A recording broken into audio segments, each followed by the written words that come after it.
When you finish a crochet project, you are going to be left with these tails that come out of different parts of the work.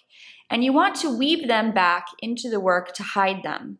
If you were to cut them right where the little knot is, then it would be very likely that they would come undone, the knot would come undone, and then your entire piece of work would fall apart because it would become unraveled. So you want to keep these tails nice and long and then weave them back into the work to hide them and secure them. So what you do first is you want to thread your tails onto the end of a large eye blunt needle or a darning needle. And then you're simply going to weave this yarn back into the work. There's not really a right or a wrong way of doing this, but I like to just sort of follow the yarns on the work in the same direction. So I'm just going underneath some of these little wrapped bits here to hide this yarn inside those yarn overs. And then I'm going to go behind these three.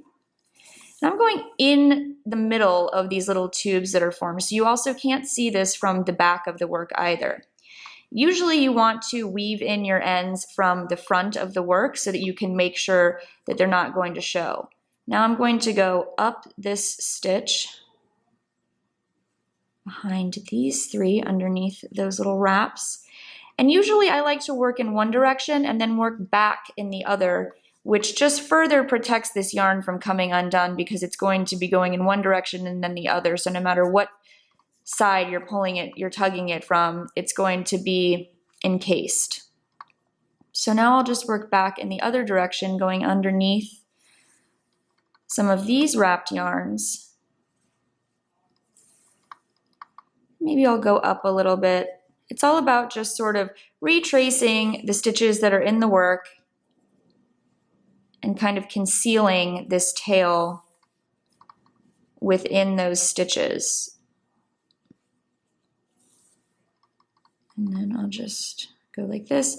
And usually when I reach the end, I will stick this needle through a strand of yarn to the back of the work.